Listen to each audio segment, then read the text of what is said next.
आयुर्वेदा कहाँ से अमेरिका को आ गया भैया? ये तो हमारे ऋषि मुनियों का है, ये हमारे बाप दादाओं का चीज है। तो सबसे ज्यादा कॉपीराइट, सबसे ज्यादा जो पेटेंट है वो अमेरिका के पास है, आयुर्वेदा से जुड़ा हुआ। बहुत सारी बातें हैं जो आपको सिर्फ यूज किया गया है, आपको सिर्फ इस्तेमाल किया गया है। कई बार क्या होता है ना, आपका गोल से आप बस इतने ही दूरी में होते हो और उस टाइम पे you give up, you don't have that patience, that resilience to take it forward. ये इसलिए होता है कि आप गोल से कनेक्टेड हो और ना कि आप वो एक्शन से कनेक्टेड हो। जो एक्शन ओरिएंटेड रहता है वो पेशेंस के साथ, क्योंकि उसको एक्शन से प्यार है तो वो एक्शन करता है, अपना धर्म करता है, अपना कर्म करता है, और जो वो सोचते हैं उससे उनको बड़ा ही मिलता है।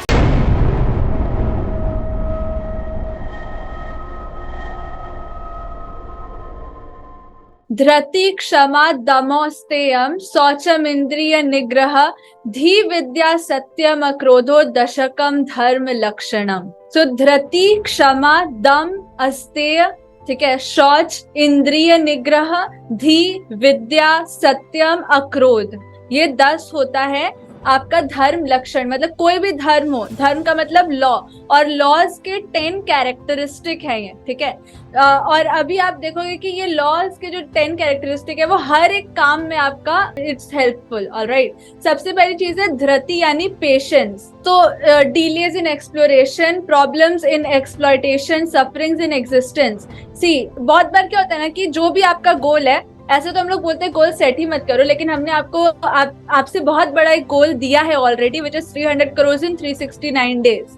तो कई बार क्या होता है ना, आपका गोल से आप बस इतने ही दूरी में होते हो और उस टाइम पे you give up, you don't have that patience, that resilience to take it forward. ये इसलिए होता है कि आप गोल से कनेक्टेड हो और ना कि आप वो एक्शन से कनेक्टेड हो।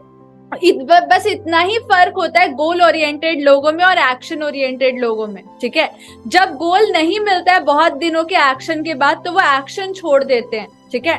लेकिन जो एक्शन ओरिएंटेड रहता है वो पेशेंस के साथ, क्योंकि उसको एक्शन से प्यार है तो वो एक्शन करता है, अपना धर्म करता है, अपना कर्म करता है, और कभी ना कभी दे रीच देयर व्हाटएवर, और जो वो सोचते हैं उससे उनको बड़ा ही मिलता है, ठीक है। और बात समझना होगा डेस्टिनी, फेट। अगर एक चीज आपके हाथ नहीं लग रहा है, आप इम्पेशेंट हो रहे हो, इसका मतलब एक अगला बड़ा चीज आपका वेट कर रहा है। yes. तो आपको एक्टिव रहना ही पड़ेगा। आपकी उम्र के 45 साल, 48 साल, 52 साल, 53 साल, 55 साल पे आप यहाँ बैठे हो, आखिर क्यों भगवान ने आपको ये चीज दिया? ये फेट है ना आपका, डेस्टिनी है ना, सुबदान में बैठना। क्या मेरी बातें आपको कनेक्ट हो रही है? इस उम्र पे वो बातें आप यहाँ पढ़ रहे हो, वो बातें आप जान रहे हो जो आपको पूरा, मतलब आपको लग रहा है कि मेरे को अगर मेरी उम्र में मिल जाता ना, उस समय जो मैं वो a+b का होल स्क्वायर के लिए मुर्गा बन रहा था, अगर उस समय मेरे को ये मिल रहा होता और वाकई में मैंने अपने जीवन में उसको जगह दिया होता, तो मैं आज कहाँ होता। वो a+b का होल स्क्वायर तो मैं कभी इस्तेमाल भी नहीं किया, वो साइन कॉस थीटा तो मैं कहीं इस्तेमाल भी नहीं किया, बिना मतलब का उसके लिए मुर्गा बन रहा था मैं। आपको मेन बात पे आना होगा कि ये बात अगर आपको उस समय मिला होता तो अभी आप कहाँ होते, ठीक है ना। तो लोगों ने ये सेंस, ये अप्रोच निकाला ही नहीं। वो बस अपने सैलरी को सेटिस्फाई करने के लिए वही सिलेबस फॉलो करवाते रहे और आपके दिमाग में वही सब बात डालते रहे, जिससे आपका कोई सामर्थ्य नहीं बनता। खत्म बात। तो बहुत सारी बातें हैं जो पूरा गार्बेज है ना, वो एडल्ट्रेटेड चीजें आपको मिली हैं, क्योंकि डोमिनेट करना था, आपको गुलाम रखना था, आपको नौकर बनाना था, इसीलिए मिली थी। उनका पॉलिसी था कि यार हमको तुमको क्या करना है हीरो बना करके, बावजूद इसके कि हमारे जुहू पे पहला हवाई जहाज उड़ा वर्ल्ड का। ये बात दबा दिया गया। सबको पता है राइट ब्रदर्स ने सबसे पहला हवाई जहाज उड़ाया था, लेकिन क्योंकि इसको माइलेज नहीं दिया गया, इसको तुक नहीं दिया गया, आज राइट ब्रदर्स का नाम सब जानते हैं हवाई जहाज के मामले में। तो ऐसा बहुत सारा बात है, एक दो बात नहीं है। आज अमेरिका के पास सबसे ज्यादा आयुर्वेदा का पैटर्न है। आयुर्वेदा कहाँ से अमेरिका को आ गया भैया? ये तो हमारे ऋषि मुनियों का है, ये हमारे बाप दादाओं का चीज है। तो सबसे ज्यादा कॉपीराइट, सबसे ज्यादा जो पेटेंट है वो अमेरिका के पास है, आयुर्वेदा से जुड़ा हुआ। बहुत सारी बातें हैं, बहुत सारी बातें हैं जो आपको सिर्फ यूज किया गया है, आपको सिर्फ इस्तेमाल किया गया है। ऑलराइट, सो धृति यानी पेशेंस। अगर पेशेंस नहीं है तो ऑब्वियसली यू विल डिले, ठीक है, इन योर एक्सप्लोरेशन। आपका एक्सप्लॉइट करने में यू विल फेस प्रॉब्लम, और एग्जिस्टेंस में तो सफरिंग आएगा ही, क्योंकि यू आर नॉट शांत। अब आता है क्षमा। क्षमा क्यों? फॉरगिवनेस इसलिए इंपॉर्टेंट है। फॉरगिव एंड फॉरगेट हम लोग बोलते हैं ना। फॉरगिवनेस का रोल यहीं पर खत्म हो जाता है कि आपको हर चीज को छोड़ के निकलना है। कोई तेरा, तू तेरा, मैं मेरा नहीं है। सी फॉरगिवनेस का ब्रॉड पर्सपेक्टिव हमने आपको पिछले क्लास में बताया था, जब वी टोल्ड यू कि जब द्रौपदी को श्री कृष्ण बता रहे थे कि आप दुर्योधन को पहले क्षमा करो, वो उसकी मतलब डाउनफॉल में आपका पहला चरण होगा। या मतलब कि जब भी आप कोई प्रॉब्लम को सॉल्व करने जाते हो ना, तो पहले आपको अपने पेन्स को गले से नहीं लगाना होता है, आपको लाइक ऑडियंस के पेन को देखना होता है, तभी आप प्रॉब्लम सॉल्व कर पाते हो। ठीक है, तो इट्स द ब्रॉडर पर्सपेक्टिव। तो वो आपको समझना होगा व्हाई इट इज क्षमा। ठीक है, क्षमा क्यों इंपॉर्टेंट है, alright, so that you align to the big purpose. जो एक बिगर पर्पस के साथ अलाइंड है, उसके लिए बैगेज नहीं होना चाहिए पिछले का। ठीक है, तभी आप कुछ बड़ा स्टैब्लिश कर सकते हो। अब आता है दम। दमा का मतलब होता है स्टेबल माइंड डिसीजन, मतलब एक स्टेबल माइंड ही डिसीजन ले सकता है। ठीक है, better utilisation, achieving and innovating, इससे आपका कनेक्शन है दम का। ठीक है, यानी स्टेबिलिटी का। ठीक है, शांति, अगेन इसको आप बोल सकते हो decision making capacity, this is the thing. ठीक है, देन कम्स योर अस्तेय। अस्तेय का मतलब नॉन स्टीलिंग होता है। अभी नॉन स्टीलिंग का मतलब ऑब्वियसली यहाँ पर तो लोग चोरी नहीं करते, लेकिन चोरी का मतलब नॉर्मल वाली चोरी नहीं, इसको बहुत छोटे लेवल पे समझा गया है कि अस्तेय का मतलब नॉन स्टीलिंग, मतलब चोरी ना करना। लेकिन इसका बिगर पर्सपेक्टिव ये है कि जो आपका है, जो जिस पे आपका हक है, उसको आपको ओनरशिप और रेस्पॉन्सिबिलिटी लेना। जो आपका है उसकी रेस्पॉन्सिबिलिटी आप लोगे, तो ऑब्वियस सी बात है कि आप किसी और का स्टील करने का सोचोगे भी नहीं, चाहे वो सक्सेस हो या ईर्ष्या हो। बहुत लोगों को they hold grudges of other peoples and all. ठीक है, कंपटीशन एंड ऑल। ठीक है, बहुत सारी चीजें होती है, तो ये छोटे लेवल का है। ठीक है, जो आप समझते हो अस्तेय का मतलब आप इसमें मत जाओ कि चोरी नहीं करना, आप इसमें जाओ कि आप अपनी कितनी रेस्पॉन्सिबिलिटी लेते हो। अब आप क्या करते हो, अपनी एबिलिटी के हिसाब से रेस्पॉन्सिबिलिटी लेते हो। ठीक है, बस आपको इसका उल्टा करना है कि आपको अपनी एबिलिटी को स्ट्रेच करना है, ताकि आपकी जो रेस्पॉन्सिबिलिटी और बिगर पर्पस है वो फुलफिल हो पाए। ठीक है, सो दिस इज अस्तेय। ठीक है, non stealing, ownership through efforts, अपना जिसमें एफर्ट है वही मेरा ओनरशिप है, किसी के मैंने चोरी नहीं किया है। तो ये चोरी थोड़ा नीचे हो गया, इसका ब्रॉडर पर्सपेक्टिव ये था।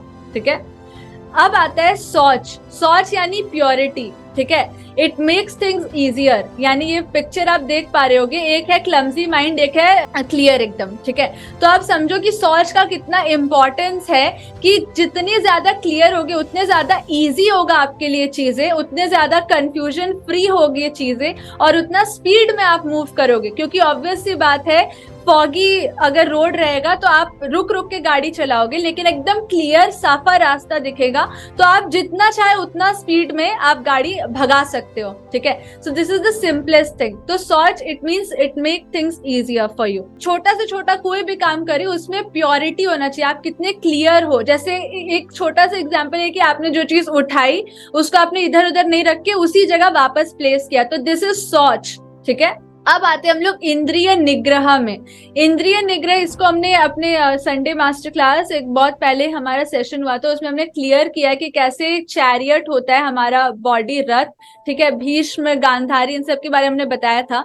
तो अभी बस आप इतना समझो कि एक रथ को इमेजिन करो, उसमें जो आगे 5 घोड़े हैं वो आपके 5 सेंसेस हैं। जो ये होता है, क्या बोलते हैं उसको, व्हाट इज दैट रस्सी कॉल्ड, लगाम। हाँ, लगाम, यस, वो आपका माइंड है। ठीक है, और जो सारथी है दैट इज योर इंटेलिजेंस। लेकिन फिर भी रथ सारथी नहीं चला रहा है, रथ वो चला रहा है जो बैठा है पीछे। ठीक है, सारथी को तो सारथी तो बस ड्राइवर है। ठीक है, आपका body is just a driver, mind ये भी ड्राइवर है। जो डायरेक्ट कर रहा है, जो पर्पस बता रहा है, वो सोल है।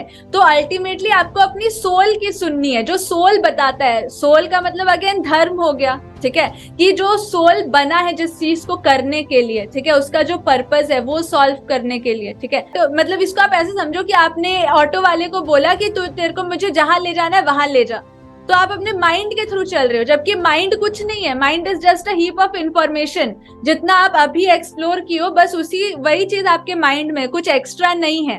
ठीक है, तो जो भी आपके सोल के अंदर है, तो सोल इज द ड्राइवर। कि मतलब जब भी ऑटो में बैठोगे तो आप ऑब्वियसली बोलोगे ना कि मुझे यहाँ जाना है, तो जो आप हो, you are actually the direction giver, आप सोल हो। ठीक है, तो आप डायरेक्शन दोगे आपके पर्पस पे, वो जो इंटेलिजेंस है, वो जो माइंड है, वो जो 5 सेंसेस है, वो काम करेगा। ठीक है, तो इंद्रिय निग्रह का मतलब है लिबरेशन ऑफ सेंसेस। ठीक है, मतलब आप सेंसेस को छोड़ दिए हो। बहुत लोग सोचते हैं ना कि अपने आप को कंट्रोल करना, ये करना है, controlling our emotions, controlling things. तो जो फ्रीडम है वो कंट्रोल से आएगा ही नहीं, वो लिबरेशन से आता है। ठीक है, मतलब जो भी आपको एग्जीक्यूट करना है ना, वो फ्रीडम से ही होता है, वो कंट्रोल से नहीं होता है। कंट्रोल मतलब कॉन्ट्रैक्शन, फ्रीडम यानी लव मतलब एक्सपेंशन। तो आप एक्सपैंड करना चाहते हो, लेकिन आप सोचो कंट्रोल करके एक्सपैंड कर जाएंगे, ऐसा तो पॉसिबल नहीं है ना। So you need to understand कि लिबरेट करना है, मतलब आप इस हद तक यू नो लाइक एक्सपैंड करते हो, इस हद तक लिबरेट करते हो कि now everything of yours knows कि मेरा सही जगह कहाँ है। तो आपको उसको नो मोर कंट्रोल करने की जरूरत है। ठीक है, आपको उसको कंट्रोल करने की जरूरत नहीं है, वो खुद अपने आप जहां उसका रास्ता है वो वहां जाता है, बिकॉज नाउ यू नो कि मेरा डायरेक्शन क्या है, मेरा पर्पस क्या है।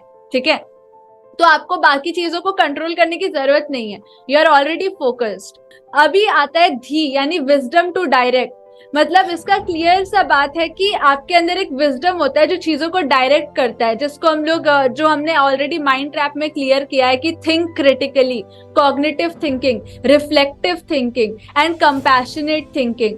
कॉग्निटिव क्योंकि obviously you are building a business, you are building your brand, तो कॉग्निटिव इज इंपॉर्टेंट। फिर आते हैं रिफ्लेक्टिव, इंट्रोस्पेक्शन, सेल्फ अवेयरनेस, क्योंकि जितना आप ग्रो करते हो उतना आपका बिजनेस, आपका यू नो एनवायरमेंट ग्रो करता है। थर्ड कंपैशनेट, क्योंकि एम्पैथी और केयर अकाउंट ही रास्ता है कैश अकाउंट को ग्रो कराने का, दैट्स ऑल।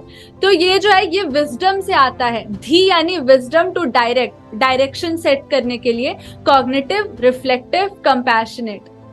क्लियर है? थिंक क्रिटिकली, इंट्रोस्पेक्शन होना चाहिए यानी सेल्फ अवेयरनेस, खुद से क्वेश्चन करना। तीसरी चीज है एम्पैथी यानी कि केयर अकाउंट, क्योंकि आपका जितना people want to know how much you care for them, how much you are there, मतलब आप प्रॉफिट फोकस्ड अप्रोच के साथ हो या फिर you are actually there with some solution to their problem. ठीक है, सो ये होना चाहिए यानी केयर अकाउंट, सीधा सीधा। ऑलराइट, फिर आता है विद्या। धी के बाद आता है विद्या यानी नॉलेज। ठीक है, skills that shapes and drives your life activities. ठीक है, तो विजडम और नॉलेज बहुत अलग है। ठीक है, लोग इन दोनों को सेम समझते हैं, बट विजडम है डायरेक्शन, नॉलेज है स्किल्स। ठीक है, मतलब उस डायरेक्शन में जो स्किल्स आपको यूज आएंगी, जो वेपन्स आपको यूज मतलब की जरूरत पड़ेगी, वो है नॉलेज। ठीक है, ऑलराइट। फिर आता है सत्य, सत्यम यानी ट्रस्ट। अब ट्रस्ट तो सबसे बड़ा ट्रूथ जो है वो सबसे बड़ा फैक्टर है प्रॉफिटेबिलिटी का, क्योंकि जब तक एक इंसान आप पे ट्रस्ट नहीं करता है तब तक वो आपको पैसा देगा ही नहीं। मतलब एक सर्टेन लेवल पर उसको लगना चाहिए कि यू आर क्रेडिबल, तब वो आपको पेमेंट करता है। ठीक है, और इसका एक और मतलब है कि आप स्पेशलिस्ट हो। मतलब अगर जनरल डॉक्टर के पास में जाऊंगी तो मैं उसको अपना लाइक सीवियर हेडेक के लिए कुछ भी अमाउंट पे नहीं कर सकती, लेकिन वही अगर मैं स्पेशली एक न्यूरोसर्जन या ब्रेन डॉक्टर जो होता है स्पेशल उसकी उसी चीज के लिए उसके पास जाऊंगी तो वो अपना अमाउंट चार्ज करेंगे, जो ऑब्वियसली हाई होगा एक जनरलिस्ट के कंपैरिजन में। ठीक है, तो मुझे अल्टीमेटली वो क्योंकि स्पेसिफिक चीज पे काम कर रहे हैं, एक माइक्रो नीश है, तो उन पर मेरा ट्रस्ट भी बनता है कि ये इसी चीज के स्पेशलिस्ट है, तो मैं उनको ज्यादा पे कर रही हूँ। ठीक है, तो दैट इज द थिंग।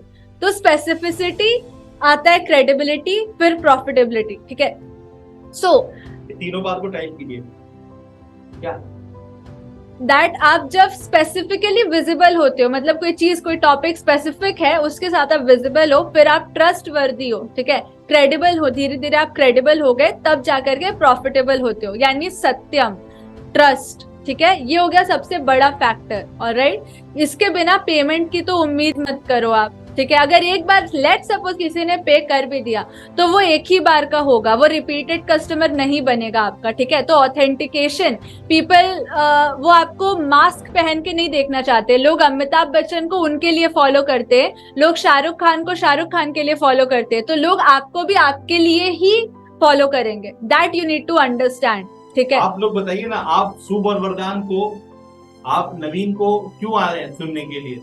क्योंकि नवीन है, वो कोई गीता नहीं बांच रहा, वो कोई रामायण नहीं बांच रहा, हम अपना पीओवी शेयर कर रहे हैं, अपना पर्सपेक्टिव। ठीक है ना, आपको मैं हूं इसीलिए अच्छा लग रहा हूँ, तो आप भी किसी को अच्छे इसलिए लगेंगे क्योंकि आप हैं। खत्म बात। क्लियर है प्रियंका मैम? क्लियर है जैन साहब? आप इसीलिए किसी को भी अच्छे लगेंगे क्योंकि आप हैं। सो आई होप दिस जो ये धर्म लक्षण है, सत्य, ये क्लियर हो गया। यही आपका फाउंडेशन है, ठीक है। ऑथेंटिकेशन मतलब आप आपके लिए ही पहचाने जाओगे, ठीक है। सो कौन बनेगा करोड़पति? अगेन, तो कौन ही बनता है करोड़पति? Truth, authentication is your foundation, ठीक है। ये ऊपर से चढ़ाने वाली चीज नहीं, यही स्टार्टिंग है। ये ऑथेंटिकेशन ही स्टार्टिंग है आपकी खुद की अथॉरिटी, ठीक है।